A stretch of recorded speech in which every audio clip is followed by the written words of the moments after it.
Hello. Hello, Prashant.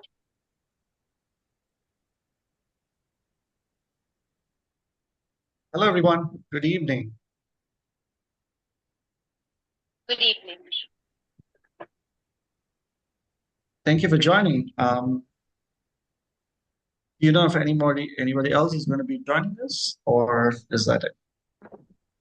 Please give us 5 more minutes. We'll update you. Okay. All right. Let me know whenever you're ready, and I can get started. Yeah, sure.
Prashant, we can start with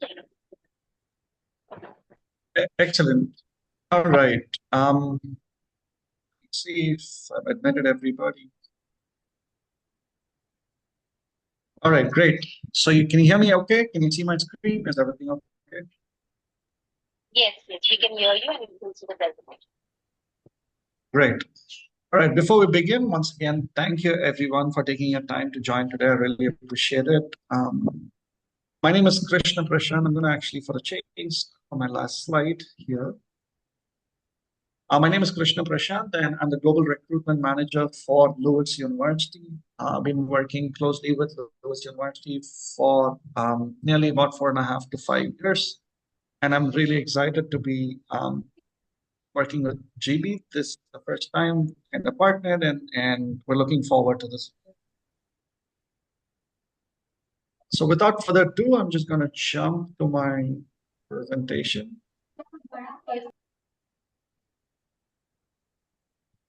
All right. So as you can see, we have two locations within the US. One is our main campus, which is in the suburbs of Chicago in Illinois. And then we also have a branch campus, which is in Albuquerque City in New Mexico.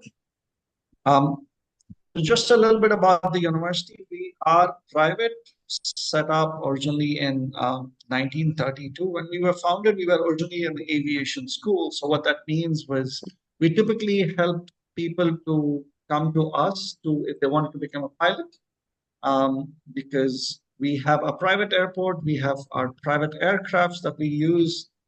We've always been using that for helping students to learn to become, let's say, if they want to become a pilot, be it private pilot, commercial pilot, single engine, multi-engine, and all the other FAA licenses, right? But and then eventually we grew on to become Lewis University. So we're a private non-profit university, regionally accredited by Higher Learning Commission. We're about 35 miles from downtown of Chicago, I would say. and our campus size about 400 plus acres. So certainly we are one of the attractive destination for Indian students. Largely, we already have about little over 1,000 students just from India, Nepal, Sri Lanka, Bangladesh. And now we decided to expand our program capacity in this last year. So we realized that, okay, we can accommodate more students. So that's one of the reasons we started kind of diversifying even in India, outside of India. Um, our current student population is approximately 7,300 students. So we're really not very large. We're not very small. We're somewhere mid-size, I would say. Out of the 7,300 students, about 1,500 approximately are international students. So give or take about 20% international population. So what that means is we have a really large international.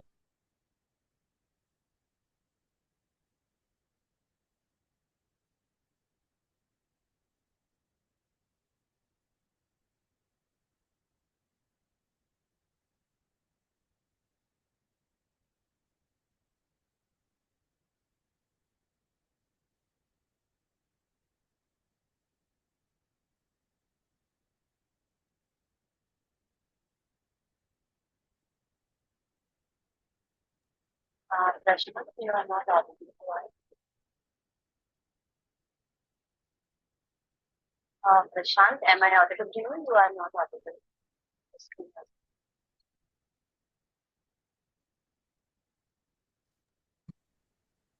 I'm so sorry. I know there was some fluctuation. Missed you for 5 minutes.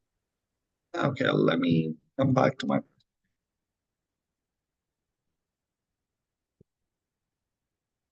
Are you able to see my presentation now? Yes, Prashant. All right, great. So I was saying we're about 20% international. So we have a large team both in the US and India that kind of helps all students through the entire process because we understand in order for us to be attractive, we offer tons of programs. At the same time, we also offer one of the fastest turnaround time possible because we have local presence in India. And some of my counselors, as we speak, Jayanti, she's my graduate counselor, and Sumati, she's my undergrad counselor. They're also part of this meetings. I'll share their contact information as well for you guys to get in touch, faster response to get any questions clarified.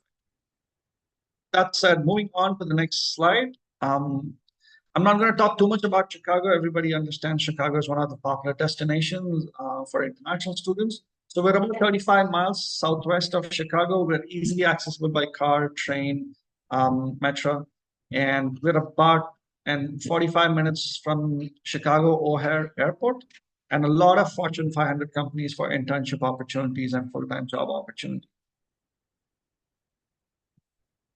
To talk a little bit about our branch campus, which is Albuquerque in New Mexico. It is the advantage is it's right in the downtown area. So I would say about give or take about less than 10 miles from the downtown area, very easily accessible again by car, and super affordable cost of living compared to Chicago area. And what makes our Albuquerque campus more attractive is right now it's largely only focused for Indian student recruitment because we used to have it for domestic students, but then due to the pandemic, when the domestic student population shrunk, we decided, okay, let's open doors for international students. And that's how Albuquerque campus right now has our maybe second or the third set of Indian students there on campus. The other thing about the Albuquerque campus is only one program is offered there because we wanted to first try and see how welcoming, how it's received among students. So currently we offer only MS in computer science with focus in software engineering as a specialization in our Albuquerque campus. I'll talk about all of that in our next couple of slides as we go. So within the university, there are a couple of colleges, but what we are more focused on is the College of Aviation Science and Technology. We call it COAST, and then our College of Business. All right. Just a couple of highlights about the university. So I'm sure these are some of the things that you wanted to probably hear in today's presentation. What makes us very attractive is within the Midwest region, we're ranked in top 25 by US News and World Report, and ranked top 3 in Illinois by schools.com. We used to have 5 intakes, but starting this year, we decided to kind of operate just like a lot of other schools. So we only have 2 intakes starting this year, which is the fall and spring. Um, One of the other advantages compared to other schools is we allow students from any background to come study any background. For example, if let's say if you have a student that has a bachelor's degree in mechanical engineering or civil engineering, but they want to study computer science, absolutely yes, we would allow them to kind of apply, study computer science. But the only thing to keep in mind is there will be few additional courses, which is called as a foundation course or prerequisite courses that they may be required to take because they're coming from a different background. The other advantages is we do not look at the history of backlogs, and we do not really care if they've had gap years, be it for employment or be it for whatever reasons, if they've had gap. We do consider all that we look at is the overall CGPA or the GPA to make an admission decision and their English test score more than the backlogs or the gap years. One of the other reasons why Lewis has been extremely popular is because of our day one CPT. I'm sure most of you are aware of OPT, which most students take advantage of after they graduate. But we also offer CPT from day one for international graduate students, which means if your students come to study at Lewis University, if they find a part-time job on campus, great. But if they don't find a part-time job on campus, Chicago is right there, and they can take advantage of exploring a job relevant to their field of study in Chicago. Once they find an internship or a job, they could take advantage of CPT opportunity from day one. Any questions so far before I move to the next slide? Or does anybody have any questions about what CPT is, just in case? All right. I see there's a question from Joel. For day one CPT, do you need employer contract before issuing the I-20? As some day one CPT schools ask for the same before issuing I-20. Fantastic question. That's the policy of CPT. If somebody wants to take advantage of CPT, then what they are required to provide is an offer letter or some kind of employment confirmation from their employer stating that they already have a job or an internship which is relevant to their field of study. For example, I always keep giving these examples. If a student is going to be studying computer science, then if he or she has found a job at McDonald's flipping burgers, then that's not really like relevant to their field of study. But if they find a job to be an IS person or an IT person, then obviously it's kind of like relevant to their field of study. So that's why we ask for a proof of employment, be it an offer letter or some kind of an employment information. So that way, the advisor, what will happen is once a student finds a job, the next step is they will speak to their advisor to let them know that they found this job. And then the advisor will look at the job requirement and then see what is their field of study. And if it matches, then the advisor will notify the Office of International Student and Global Scholar Services, which is kind of like ISS office, and they would issue the CPTs for students to start. All right. Any other questions before I move to the next slide? Okay. There are no other questions. Then some of the other advantages or highlights of Lewis University is we have over, like I said, we have over 1,000 South Asian students out of the 1,500 international students. Most of them are from either India, Nepal, Sri Lanka, Bangladesh, from South Asia typically. And we've realized we've kind of one of the, let's say, more popular institutions among students from South Asia. Our student to faculty ratio is 17:1. So like I said, not too small, not too big, about right size. Other advantages, we do not require GRE or GMAT for any of our graduate program. We do not ask for SAT or ACT for our undergraduate programs. I know we always get questions asked about part-time jobs on campus. I always tell them yes and no. Yes, because there are a lot of part-time jobs. No, at the same time, because we also have a large number of international students, especially students from South Asia, Southeast Asia, that want to kind of compete for these jobs. But what I also tell them is there are part-time jobs, there are assistantship options as a graduate assistantship or as a teaching assistantship, research positions are available. So students can take advantage of these positions. If they are shortlisted for one of these assistantships, they get anywhere between 50 to 75% tuition waiver. Sometimes they could also get some up to 100% waiver. I also have a sample I-20 of one of our students that's coming this fall, who received approximately a 95 to 98% waiver. So with that being said, our application fee is waived. We do not require VES or any kind of transcript evaluation because all of that is done in-house.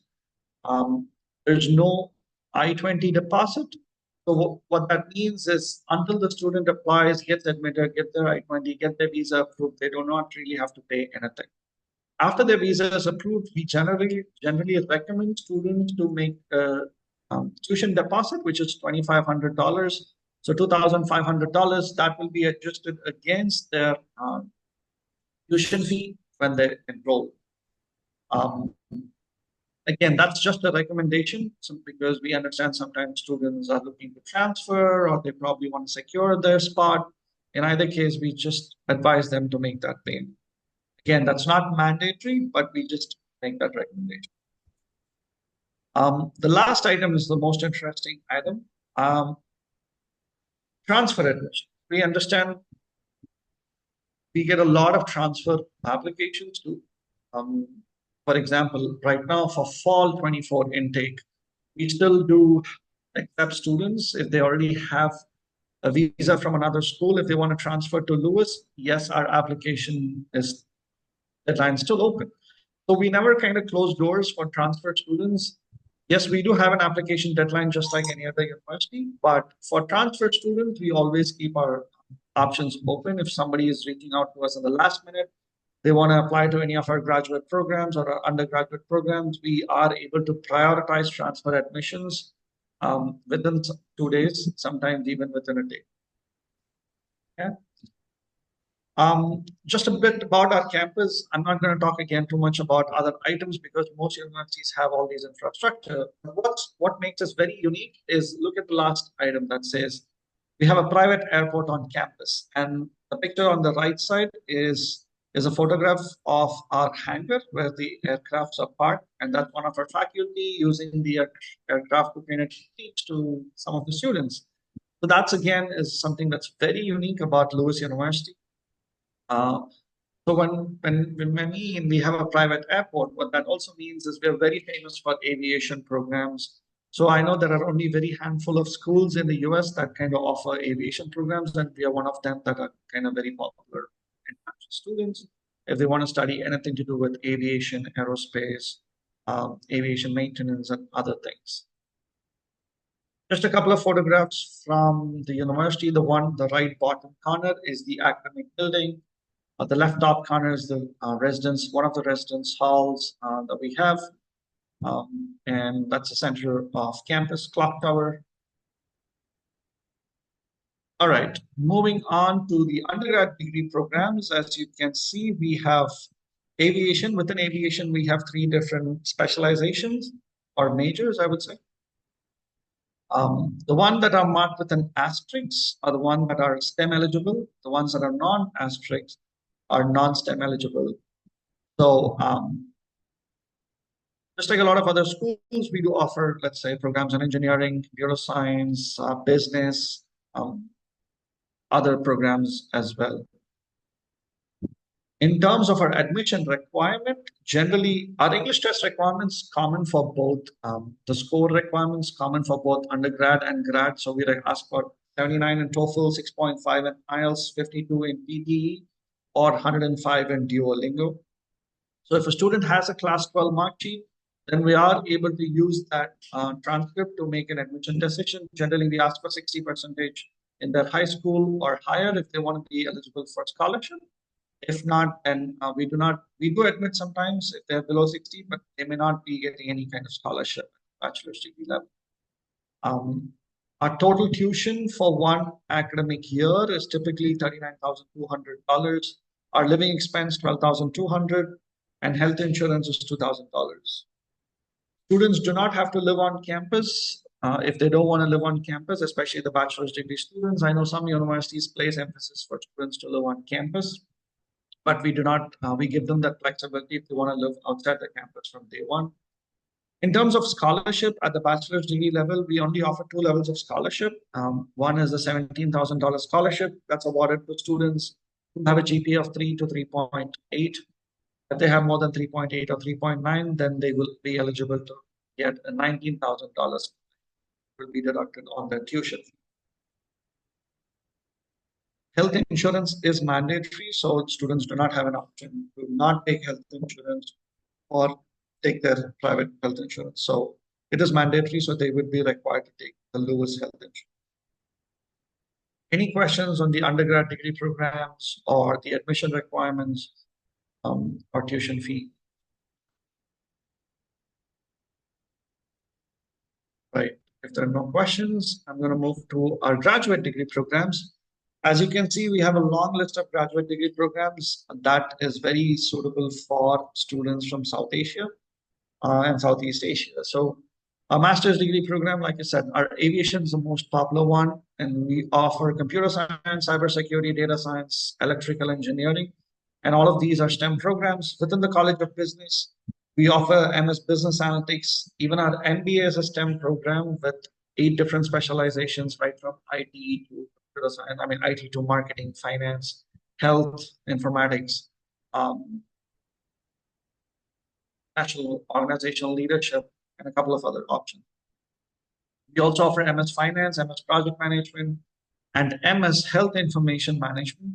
The only program at the master's level that's non-STEM right now is Health Information Management. So for example, Health Information Management is about a 33 to 36 credit hour program, but if students are interested in making that STEM eligible, then they would be required to take 2 additional courses. Then that would fall under health information. That would help them categorize their degree as STEM degree. So right now, we continue to tell students it is a non-STEM program because some students are okay taking that 2 extra courses, but some students do not want to take that 2 extra courses. But one of the things that I've kind of learned from the academic advisor on campus is most of them end up taking those 2 extra courses just to get them. Why do I keep saying our tuition fee? Why do I keep saying Lewis is more attractive for international students? That's because our tuition fee at the graduate level is more reasonable if you look at it. The total cost of attendance on the I-20 that goes on the I-20 for one academic year is $29,000. Our tuition fee is $16,000, living expenses $11,000, and health insurance $2,000. English test requirement remains the same, like I said, for both undergrad and grad. All that we require is at the undergrad, for master's degree students, like I said, we only look at the overall GPA or the CGPA. We do not require the individual semester mark sheets. If they have a consolidated mark sheet or a consolidated marks memo, then great, we are happy to use that. If they do not, then of course we do use the individual transcripts to make an evaluation. Just like most of the universities, we do ask for resume, SOP, 2 recommendation letters, financial document, and an affidavit of support. Because our application fee is waived and there's no VES evaluation, we do get large number of applications every day. And so how do we control the volume is one way that we do is we do not review the application until we get all the documents that you see on the screen. Because sometimes students provide partial documents and then expect, hey, let me know my status, right? So we tell them, hey, upload all these documents, otherwise your application is not going to be processed, including the financial documents.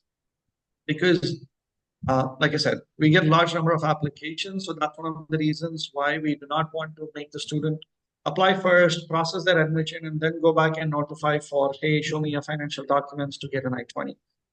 So we do ask for the financial documents right away. So that way it helps fast track their application processing, typically 2 to 3 weeks, give or take. If the volume is low, then faster. If the volume is large, then we probably on 3, give or take in the worst case. But if you have a transfer application, like I said, we prioritize them. You just have to notify us that the student already has a visa. Then we prioritize their admission decision in 24 to I see there's a question.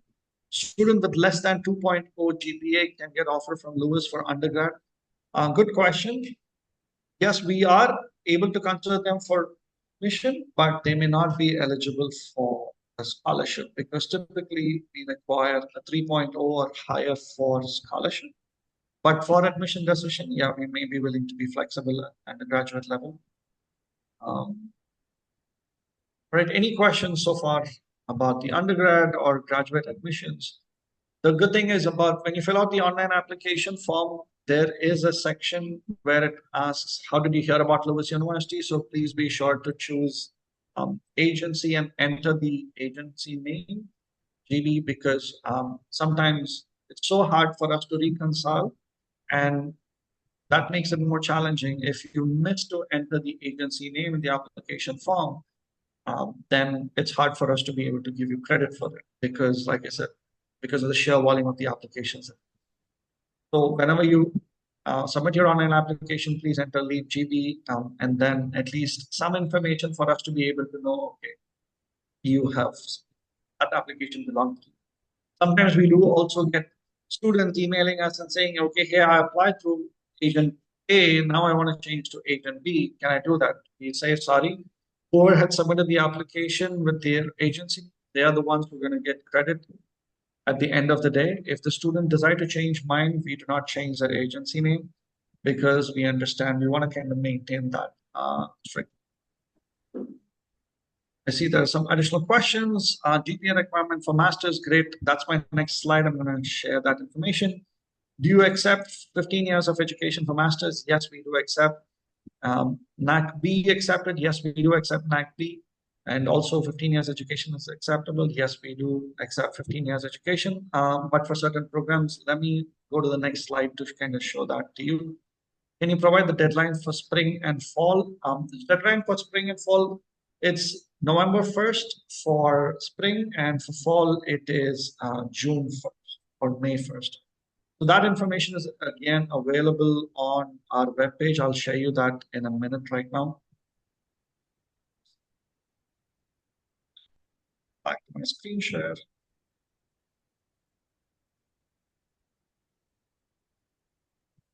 Before I showed you the admission requirement, this is an I-20 that I wanted to show you quickly.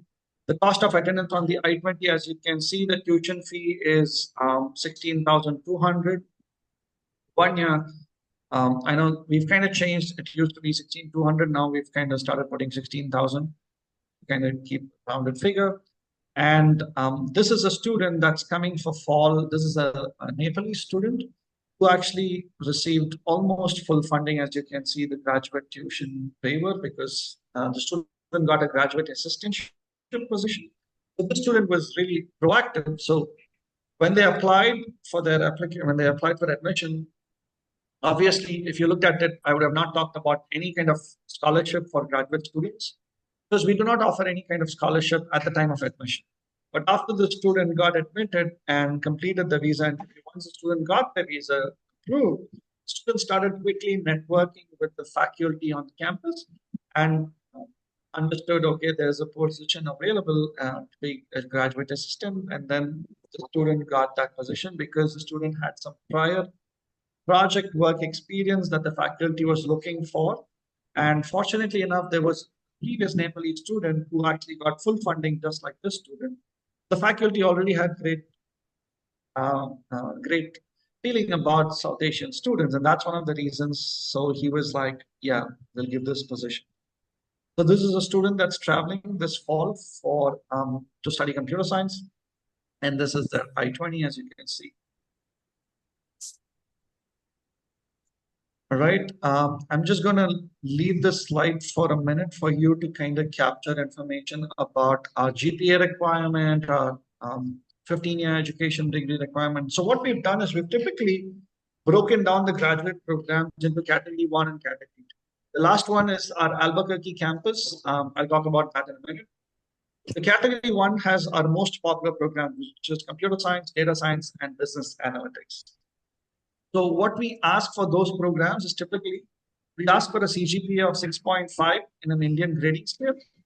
If they're from Nepal or Bangladesh, we typically ask for a 3.0 on in terms of the GPA requirement.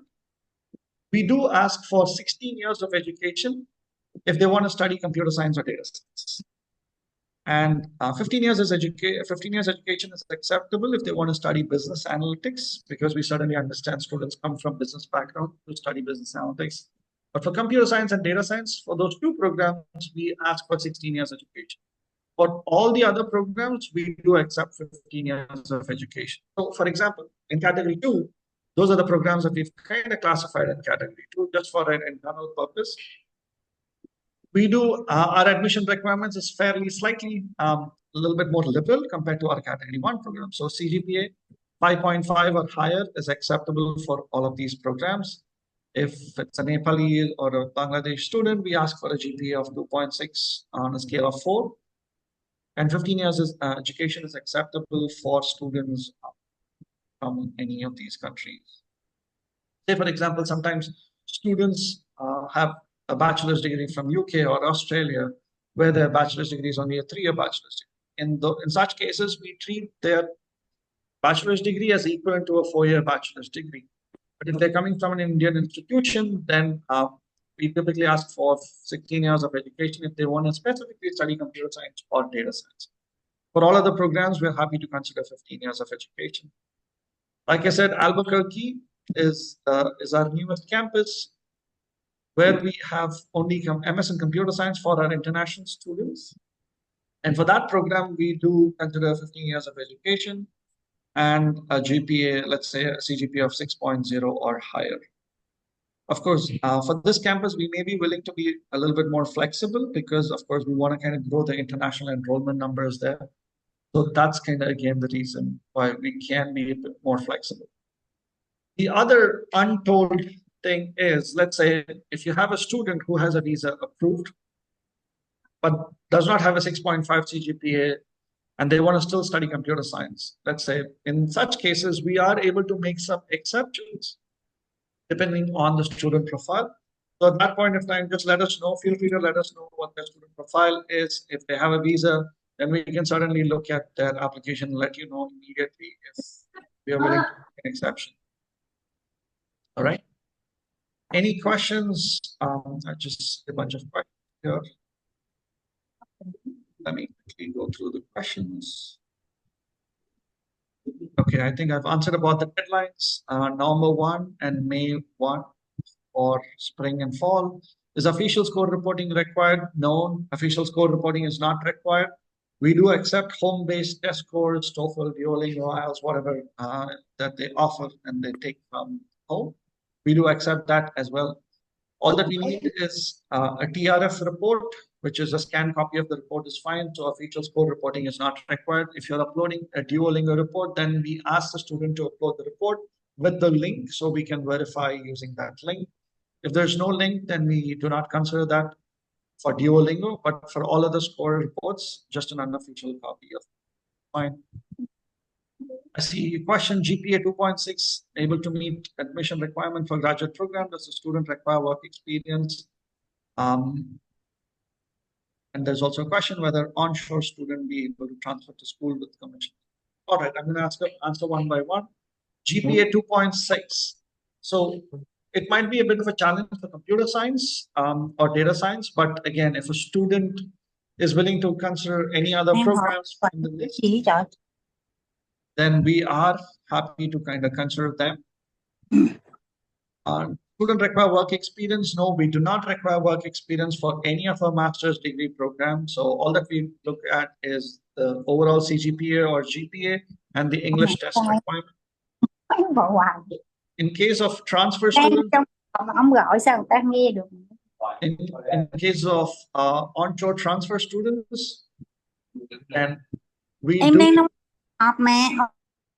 do provide commission if they enroll. So onshore transfer students are eligible for commission in case of Lewis.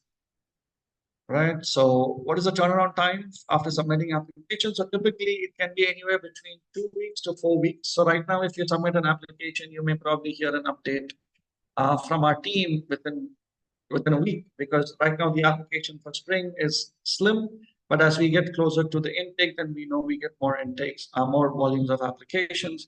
So typically what we recommend is anywhere between 2 to 4 weeks, the application turnaround time. So like I said, please be sure to submit the application with all the documents, including the financial documents. So it just makes it faster to move through the process, and the student will get the admission and I-20 within the let's say 2 to 4 week window. I see another question. What is the agent tagging process if a student applies on his own and later wants to appoint GB as an agent? Great question. It's going to be a bit of a challenge because if the student applies on their own and then reaches out to GB and wants to tag, if you send us that communication via email within the next couple of days, let's say the student applies today and then they want to tag within a week, give or take, then it makes it a bit of easy task for us to go back and update it. But if it's beyond a week, then I'll be very honest. Sometimes students, agents reach out to us 2 months, 3 months later. In such cases, we cannot tag. We just tell them, sorry, it's too late. The next question is, how about TAT for I-20? Do we have conditional I-20?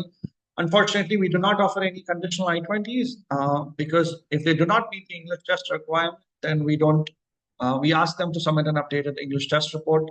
There's no conditional I-20 because we do not offer ESL on campus. So that's one of the reasons why we do not offer conditional.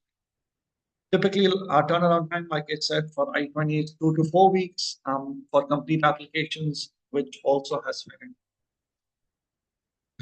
Is ESL offered to international students? Unfortunately not. We do not offer ESL to international students. What that means is we would require students to meet the full English test requirement before they are eligible for admission. What is the deferral process? Very, very simple. Just send us an email with the student details that they want to defer and provide an updated bank statement or financial affidavit if the bank statement that was previously submitted is older than 6 months.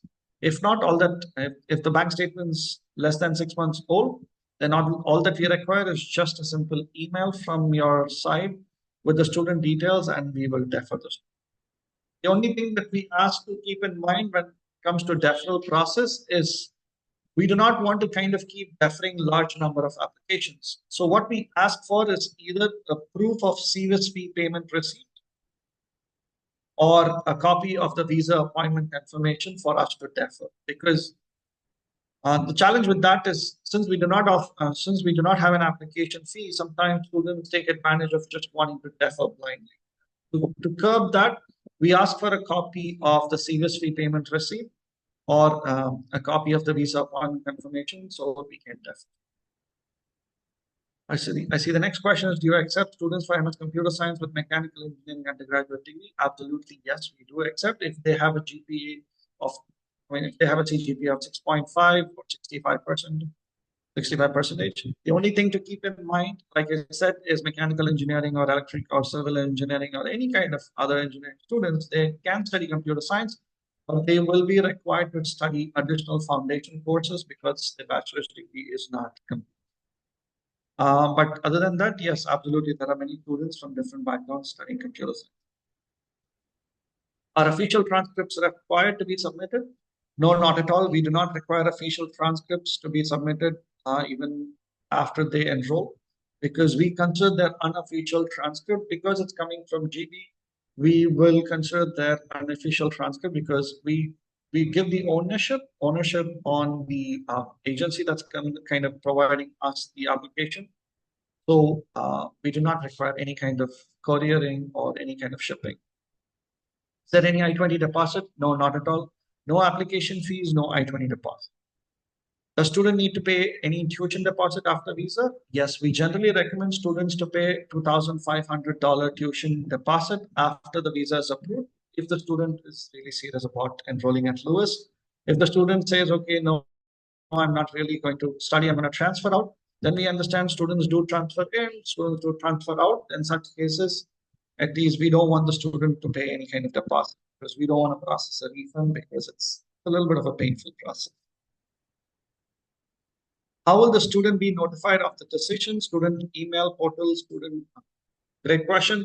all notifications are number one. Once a student is admitted or denied, the updates happen in the portal. And whenever an update is made to the portal, student will get an email communication to the email ID provided at the time of application. So they will receive an email stating, hey, and you have an update in your application. And then they could click on the link, open the portal, go see if they have an admit letter or I-20 or whatever that is. So all of that updates are available in the portal itself. And then all communications will be sent to the student's email address. Do you accept open schooling for bachelor's degree program? That's a great question. We don't receive too many applications from NIOS, but if we do, then certainly we can take a look at it. Generally, we prefer traditional education where students have gone to school and college. We do not consider correspondence or distance learning, but in case of open schooling, we're willing to consider if a student has a bachelor, if the student wants to. All right, are financials required at the time of application? Yes, it's required only for master's degree applications. For bachelor's degree applications, students can submit their financial documents after admission confirmation. With that said, I'm going to move to my second last slide, just to talk a bit more about CPT and OPT. Like I said, CPT is available for international graduate students from day one, but for undergraduate students, they would have to wait for 1 year or 2 full semesters before they take advantage of this opportunity. OPT opportunity, just like every other university, it's available after they graduate. If it's a STEM program, then they are eligible to 3 years. If it's a non-STEM, then they could typically work for about a year, or they find another employer that's willing to sponsor a H. What's unique about Lewis is because we're so close to Chicago area, we do conduct 2 large fairs, one in spring, one in fall, where we have employers from Chicago and other large cities participate in our fairs. Typically 300 companies participate, and students can take advantage of attending these fairs for internship opportunities or full-time opportunities. And I would say about 70% of the students actually use the CPT opportunity, especially the graduate students, because they quickly want to find a job or an internship to take care of their expenses. And we also have a career center that kind of helps students through all of these job application processes, OPT internships, and all kinds of jobs. This brings me to the last slide. This slide is just a snapshot of the placement rate, the that students have been hired, are currently working.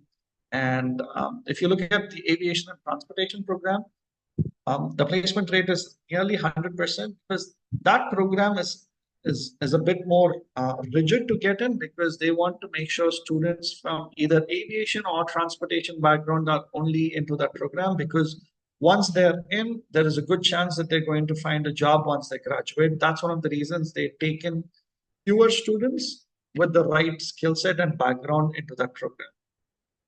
Whereas all the other programs, it has more flexibility, and this is the placement rate and average salary. All right, that brings me to the end of the presentation. Again, that's our email address. If you send an email to India ADM, you're going to get a faster response. That's my WhatsApp number. I can also email you my counselor's WhatsApp numbers. And of course, whenever they reply to your emails, it's going to have their contact numbers and their signature as well. So you could kind of WhatsApp them, stay in touch with them, and get any clarified. All right, so that kind of brings me to the end of the presentation. Do you have any additional questions before we wrap up? Team, anyone is having any other question?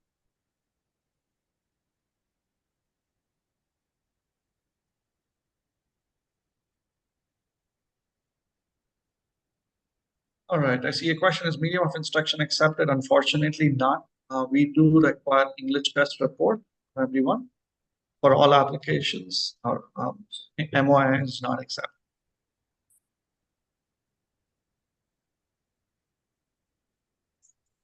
Any other questions?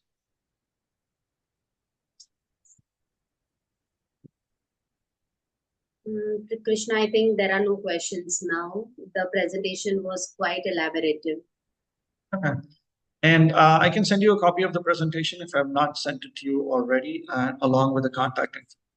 Yeah, please. Right. Thanks for organizing the training session. I really appreciate it. Thank you, Krishna. Thank you. Have a good rest of the day.